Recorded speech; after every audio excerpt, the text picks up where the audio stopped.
Hi student, আজিৰ এই ভিডিঅ'টোত ক্লাছ 12 গণিতৰ পৰা এটি টপিক আলোচনা কৰিম। টপিকটোৰ নাম হ'ল মৌল অক্ষৰ প্ৰক্ৰিয়া অপাৰেশ্যন অন মেট্ৰিচেছ। আজিৰ এই ভিডিঅ'টোত মৌল অক্ষৰ যোগ, মৌল অক্ষৰ বিয়োগ, স্কেলাৰেৰে মৌল অক্ষৰ পূৰণ এই প্ৰক্ৰিয়াকেইটাৰ বিষয়ত আলোচনা কৰিম। প্ৰথমতে আমি মৌল অক্ষৰ যোগ প্ৰক্ৰিয়াটোৰ ওপৰত আলোচনা কৰোঁ আহা। মৌল অক্ষৰ যোগ এডিশ্যন অফ মেট্ৰিচেছ। মৌল অক্ষৰ যোগ কৰোঁতে আমি প্ৰথমতে চাব লাগিব যোগ কৰিবলগীয়া মৌল অক্ষৰকেইটাৰ ঘাত একে আছে নে নাই। আমি দুটাই হওক, তিনিটাই হওক, চাৰিটাই হওক সেই মৌল অক্ষৰবোৰ যোগ কৰিব পাৰিম যেতিয়া মৌল অক্ষৰসমূহৰ এই যোগ কৰিবলগীয়া মৌল অক্ষৰকেইটাৰ ঘাত একে থাকে, তেতিয়াহে আমি যোগ কৰিব পাৰিম। ইয়াতে আমি চাই ল'ম ইয়াতে কিমানটা, ইয়াৰ ঘাত কিমান। এটা শাৰী, দুটা শাৰী, তিনিটা শাৰী আছে আৰু স্তম্ভ কিমানটা চাই ল'ম। এটা, দুটা, তিনিটা, চাৰিটা স্তম্ভ আছে।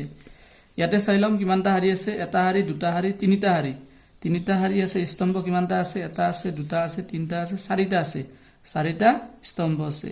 ইয়াৰ ঘাত 3/4, ইয়াৰ ঘাত 3/4। এতিয়া আমি এ আৰু বি যোগ কৰিব পাৰিম। যদি ইয়াৰ ঘাত আৰু ইয়াৰ ঘাত একে নহয় তেতিয়াহ'লে আমি সেই মৌল অক্ষৰ দুটা যোগ কৰিব নোৱাৰিম। এতিয়া যোগ কৰিম, কেনেকৈ আমি যোগ কৰিম। এতিয়া এই মৌল অক্ষৰ দুটাৰ অনুৰূপ মৌল যিবোৰ আছে সেইবোৰ যোগ কৰিম। যিটো এ আৰু বি যোগ কৰাৰ ফলত আমি আন এটা মৌল অক্ষৰ পাম। সেই মৌল অক্ষৰটোৰ আকৌ ঘাত 3/4 হ'ব। চাবা আমি যোগ কৰিম। অনুৰূপ মৌল কোনবোৰ। A11, ইয়াতে B11। ইয়াৰ এ মৌল অক্ষৰটোৰ এইটো মৌল কি আছে A12। ইয়াতে অনুৰূপ মৌল কোনটো আছে B12। ইয়াতে অনুৰূপ মৌল কি আছে A13। অনুৰূপ মৌল ইয়াতে কি আছে B13 প্লাছ B13। ইয়াতে কি আছে এ মৌল অক্ষৰটোত মৌল কি আছে A4। ইয়াৰ অনুৰূপ মৌল বি মৌল অক্ষৰটোত কি মৌল আছে B14। ঠিক তেনেকৈ দ্বিতীয় শাৰীটোতো ঠিক তেনেকুৱাকৈ হ'ব। এই মৌল অক্ষৰটোৰ থকা মৌল A21ৰ অনুৰূপ মৌল কি আছে B21। A22ৰ অনুৰূপ মৌল B22। A23ৰ অনুৰূপ মৌল B23 আৰু A24ৰ অনুৰূপ মৌল B24। এইটো A31ৰ অনুৰূপ মৌল B31 আৰু A32ৰ অনুৰূপ মৌল B32। A33ৰ অনুৰূপ মৌল B33 আৰু A34ৰ অনুৰূপ মৌল B34। ইয়াতে আমি চাম কিমানটা শাৰী পালো। এটা শাৰী, দুটা শাৰী, তিনিটা শাৰী। স্তম্ভ কিমানটা পালো। এটা স্তম্ভ, দুটা স্তম্ভ, তিনিটা, চাৰিটা। এইটোও কিমান 3/4। দুটা মৌল অক্ষৰ যোগ কৰাৰ প্ৰথম চৰ্তটো হ'ল মৌল অক্ষৰ দুটাৰ ঘাত একে হ'ব লাগিব। তাৰপিছত আমি যোগ কেনেকৈ কৰিম। অনুৰূপ মৌলবোৰ যোগ কৰিম। যোগ কৰাৰ ফলত যিটো নতুন মৌল, এইটো এটা নতুন মৌল অক্ষৰ পাইছো, সেই মৌল অক্ষৰটোৰ ঘাত কি হ'ব। আগৰ যি মৌল অক্ষৰ দুটা আছিল সেই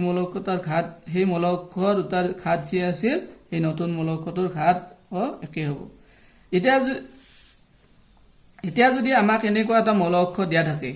এটা মৌল অক্ষৰ পি মৌল অক্ষৰ দিয়া আছে, ইয়াৰ ঘাত m/n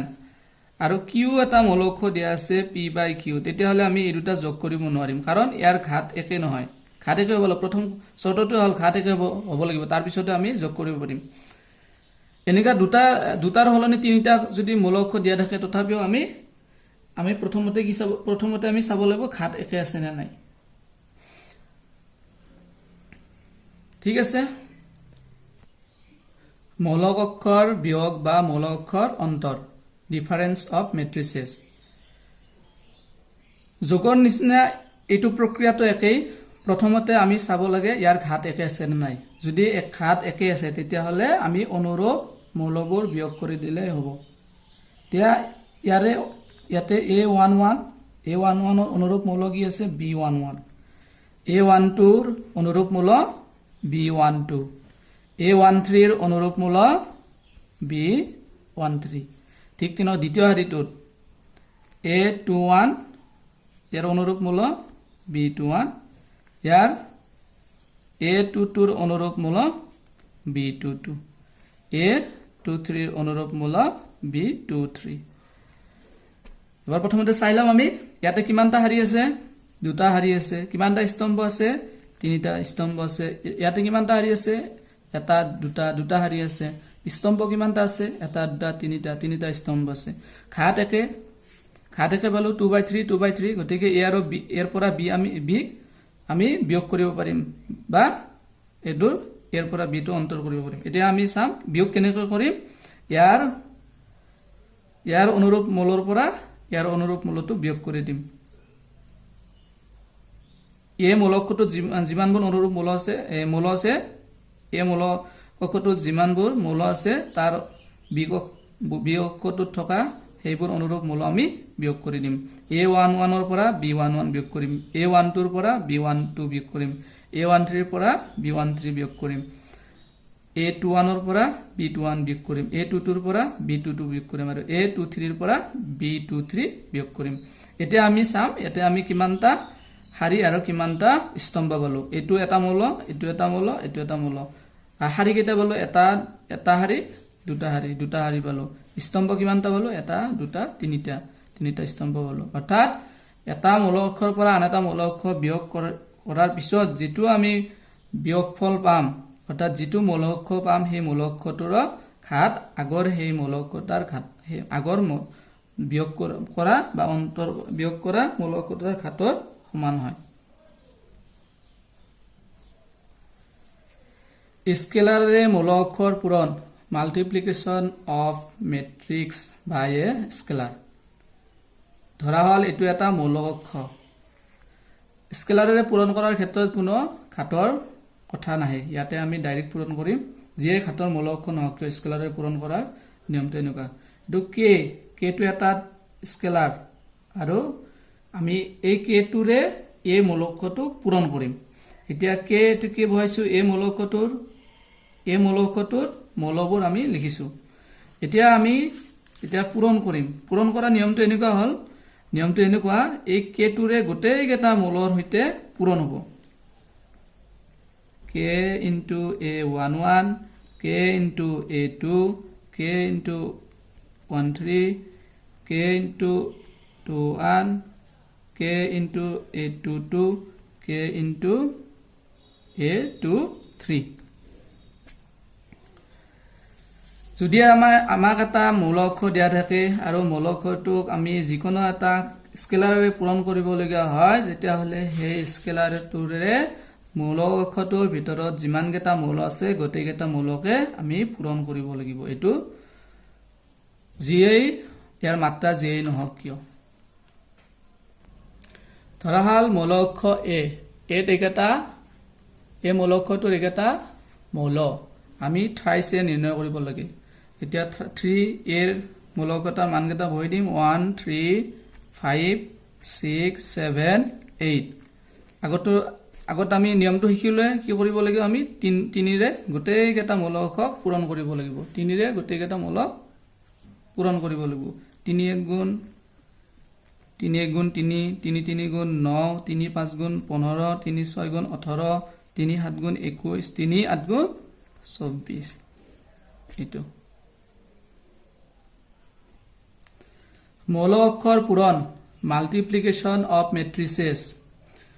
আমি দুটা মৌল অক্ষৰ কেনেকৈ পূৰণ কৰিম আমি হেতু এতিয়া শিকিম এটো অলপমান মনোযোগ দিবা তোমালোকে এটো যোগ বিয়োগতকৈ পূৰণটো অলপমান মনোযোগ দিবলগীয়া বিষয় পূৰণ কৰাৰ আগতে আমি যেনেকুৱা যোগ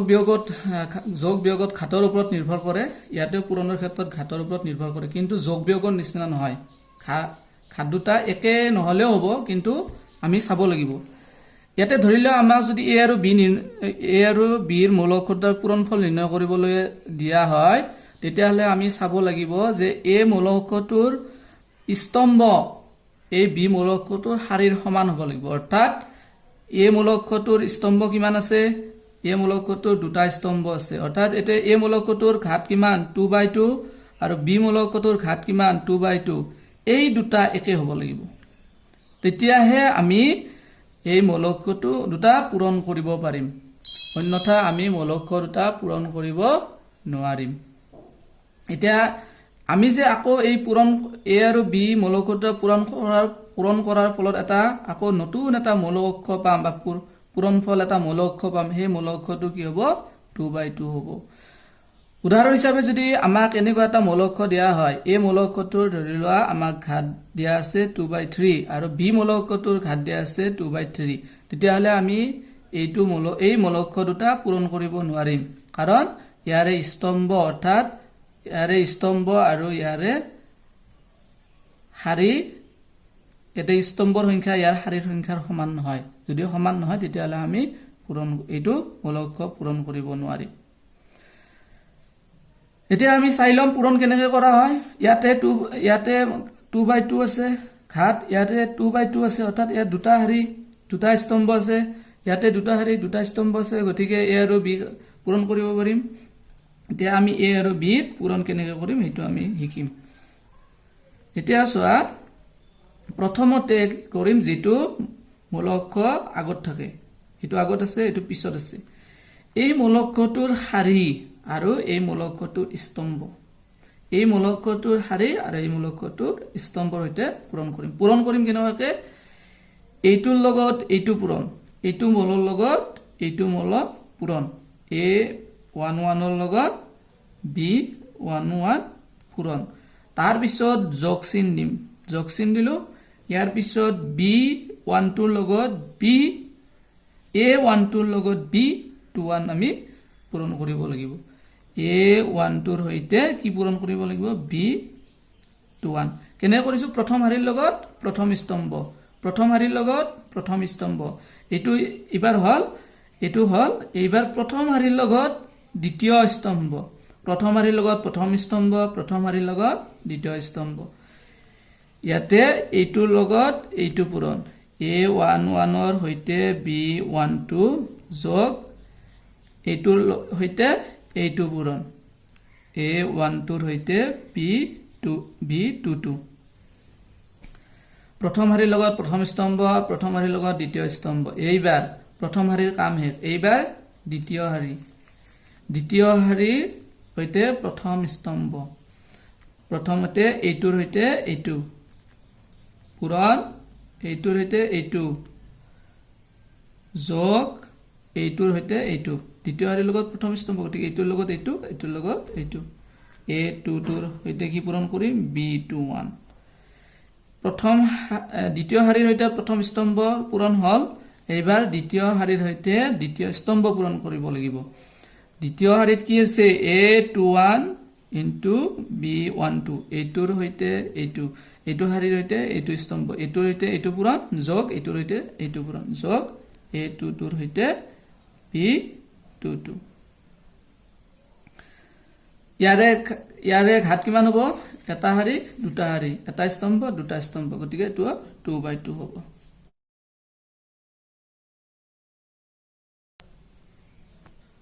অনুশীলনী 3.2 প্ৰথম প্ৰশ্নটোত তিনিটা মূল অক্ষৰ দিয়া আছে আৰু প্ৰশ্নটো দিয়া তলৰ মূল অক্ষৰবোৰ উলিওৱা a মূল অক্ষৰ সৈতে b মূল অক্ষৰ যোগ a - b অৰ্থাৎ a মূল অক্ষৰৰ পৰা b মূল অক্ষৰ বিয়োগ কৰিব লাগে thrice a - c আৰু ab মূল অক্ষৰ পূৰণফল আৰু ba মূল অক্ষৰ পূৰণফল আমি নিৰ্ণয় কৰিব লাগে আমি এটোকে সমাধান কৰিম দিয়া আছে a মূল অক্ষৰ b মূল অক্ষৰ c মূল অক্ষৰ প্ৰথমে আমি নিৰ্ণয় কৰিব লাগে a মূল অক্ষৰ সৈতে b মূল অক্ষৰ যোগফল উলিয়াব লাগে প্ৰথমতে আমি চাম a মূল অক্ষৰটোত এই মূলকটোৰ কিমান ঘাত দিয়া আছে ইয়াৰ ঘাত কিমান এটা হাৰি দুটা হাৰি এটা স্তম্ভ গতিকে 2/2 ইয়াৰ ঘাত 2/2 আৰু বি মূলকত কিমান টা আছে এটা হাৰি দুটা হাৰি এটা স্তম্ভ দুটা হাৰি দুটা স্তম্ভ গতিকে ইয়াৰো ঘাত 2/2 গতিকে আমি এই দুটা যোগ কৰিব পাৰিম কাৰণ এ আৰু বি মূলকৰ ঘাত একে এতিয়া আমি যোগ কেনে কৰিম ইয়াৰ অনুৰূপ মৌলবোৰ যোগ কৰি দিম এই মূলকটোৰ মৌলবোৰ লিখি লৈছো বি মূলকটোৰ মৌলবোৰ লিখি লৈছো এইবাৰ আমি অনুৰূপ মৌলবোৰ যোগ কৰিম 2 ৰ লগত 1 যোগ কৰিম 2 ৰ অনুৰূপ মৌল 1 যোগ কৰিম 4 ৰ অনুৰূপ মৌল 3 যোগ কৰিম 3 ৰ অনুৰূপ মৌল -2 যোগ কৰিম আৰু 2 ৰ অনুৰূপ মৌল 5 যোগ কৰিম এতিয়া 2 ৰ লগত 1 যোগ কৰিলে 3 4 ৰ লগত 3 যোগ কৰিলে 7 3 ৰ পৰা 2 বিয়োগ কৰিলে 1 আৰু 2 ৰ লগত 5 যোগ কৰিলে 7 এটোৱে নিৰ্ণয় কৰিবলগীয়া মৌলিক অক্ষ 2 নম্বৰটোত আমাক নিৰ্ণয় কৰিবলৈ দিয়া হৈছে a - b a মৌলকটোৰ মৌলবোৰ লিখি লম 2 4 3 2 b মৌলক - b মৌলকৰ মৌলবোৰ লিখি লম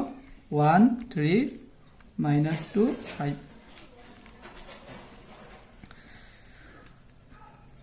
অনুৰূপ মৌলবোৰ বিয়োগ কৰিম 2 ৰ পৰা 1 বিয়োগ কৰিম 4 ৰ পৰা 3 বিয়োগ কৰিম 3 ৰ পৰা -2 বিয়োগ কৰিম আৰু 2 ৰ পৰা 5 বিয়োগ কৰিম অনুৰূপ মৌলবোৰ 2 ৰ অনুৰূপ মৌল 1 গতিকে 2 ৰ পৰা 1 বিয়োগ কৰিম 4 ৰ অনুৰূপ মৌল 3 4 ৰ পৰা 3 বিয়োগ কৰিম 3 ৰ অনুৰূপ মৌল -2 গতিকে 3 ৰ পৰা -2 বিয়োগ কৰিম 2 ৰ অনুৰূপ মৌল 5 গতিকে 2 ৰ পৰা 5 বিয়োগ কৰিম এটো যোগ প্ৰক্ৰিয়াটোৰ দৰে একেই প্ৰক্ৰিয়া প্ৰথমতে আমি ঘাত একেনে চাব লাগিব ঘাত একে হলে আমি বিয়োগ কৰিব পাৰিম এটা 2 ৰ পৰা 1 বিয়োগ কৰিলে কিমান পাম 2 ৰ পৰা 1 বিয়োগ কৰিলে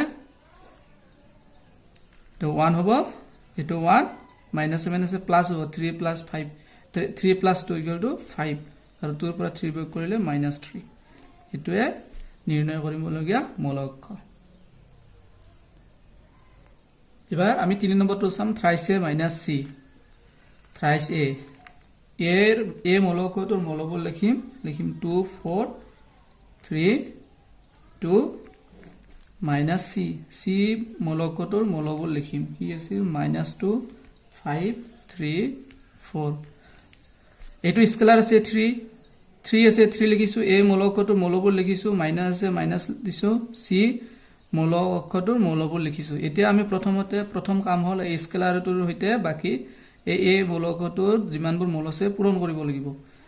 পূৰণ কৰিলে কি পাম 3 2 গুণ 6 3 4 গুণ 12 3 3 গুণ 9 3 2 গুণ 6 বিয়োগ -2 5 3 4 ইয়াৰে ঘাত 2/2 ইয়াৰে ঘাত 2/2 এতিয়া আমি কি কৰিম বিয়োগ ঘাত যেহেতু একে মৌলকৰ তাৰ গতিকে আমি বিয়োগ কৰিব পাৰিম 6 -2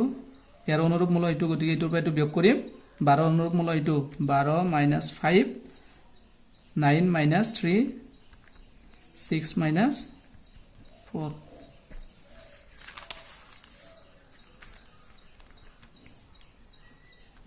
মাইনাসে প্লাস হ'ব 6 + 2 8 12 ৰ পৰা 5 বিয়োগ কৰিলে 7 9 ৰ পৰা 3 বিয়োগ কৰিলে 6 6 ৰ পৰা 4 বিয়োগ কৰিলে 2 এটোৱে আমি নিৰ্ণয় কৰিবলগীয়া মৌলিক অক্ষ ইয়াতে 4 নম্বৰ প্ৰশ্নটো a মৌলকৰ সৈতে b মৌলকৰ পূৰণফল a আৰু b মৌলকৰ পূৰণফল উলিয়াব লাগে a মৌলক এটো মৌলবোৰ লিখি লৈছো আমি বি মৌলকৰ মৌলবোৰ লিখি লৈছো এতিয়া আমি সাম ইয়াৰে ঘাত কিমান এ মৌলকটোৰ ঘাত 2/2 আৰু বি মৌলকটোৰ ঘাত 2/2 গতিকে এই 2 2 কেনসেল হ'ব 2 একে আছে গতিকে আমি পূৰণ কৰিব পাৰিম আকৌ 2 2 কেনসেল হ'ব আমি যেটো পূৰণফল এটা মৌলক পাম সেই মৌলকটোৰ ঘাত হ'ব 2/2 এতিয়া আমি পূৰণ কৰিম পূৰণ কৰা নিয়মটো আগতে আমি আলোচনা কৰিছো কি কৰিম প্ৰথমতে আমি ইয়াৰে হাৰি লম আৰু ইয়াৰে স্তম্ভ লম প্ৰথম মূলকটোৰ শাৰী আৰু দ্বিতীয় মূলকটোৰ স্তম্ভ তোৰ লগত 1 পূৰণ কৰিম 2 1 গুণ 2 মই লিখি দিছো 2 into 1 প্লাস দিব লাগিব 4 into minus 2 এটো প্ৰথম শাৰীৰ লগত প্ৰথম স্তম্ভ এটো প্ৰথম মূলটো পালো দ্বিতীয় মূলটোৰ কাৰণে আমি কি কৰিব লাগিব প্ৰথম শাৰী দ্বিতীয় স্তম্ভ 2 ৰ হৈতে 3 পূৰণ হ'ব যোগ 4 ৰ হৈতে 5 পূৰণ হ'ব 4 ৰ হৈতে 5 পূৰণ হ'ব প্ৰথম শাৰীৰ হৈতে প্ৰথম স্তম্ভ পূৰণ কৰিলো প্ৰথম মূলটো পালো প্ৰথম শাৰীৰ হৈতে দ্বিতীয় স্তম্ভ পূৰণ কৰিলো দ্বিতীয় মূলটো পালো প্ৰথম শাৰীৰ দ্বিতীয় মূলটো পালো এইবাৰ দ্বিতীয় শাৰীৰ প্ৰথম মূলটোৰ কাৰণে দ্বিতীয় শাৰীৰ প্ৰথম স্তম্ভ পূৰণ কৰিব লাগিব দ্বিতীয় শাৰীৰ প্ৰথম স্তম্ভটো পূৰণ কৰিব লাগিব 3 1 গুণ 3 ৰ লগত 1 পূৰণ যোগ 2 ৰ লগত মাইনাস 2 পূৰণ এতিয়া দ্বিতীয় শাৰীৰ প্ৰথম মূলটো পালো দ্বিতীয় শাৰীৰ প্ৰথম মূলটো কেনেকৈ পালো দ্বিতীয় শাৰীৰ হৈতে প্ৰথম স্তম্ভ আকৌ দ্বিতীয় শাৰীৰ দ্বিতীয় মূলটো পোৱাৰ কাৰণে দ্বিতীয় শাৰীৰ হৈতে প্ৰথম স্তম্ভ 3 ৰ লগত 3 পূৰণ যোগ 2 ৰ লগত 5 পূৰণ এতিয়া এখানে আমি সৰল কৰিলে আমি পূৰণফল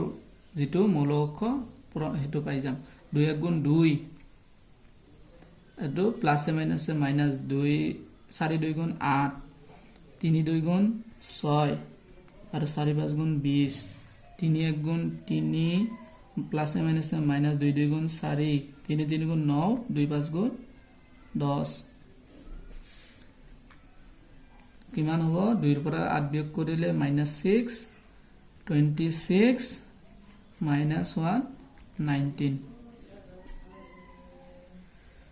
তোমালোকে 5 নম্বৰটো নিজে কৰি লবা আজিৰ ভিডিঅ'টো ইমানলৈ পৰৱৰ্তী ভিডিঅ'ত পৰৱৰ্তী প্ৰশ্নসমূহ আলোচনা কৰা হ'ব থ্যাংক ইউ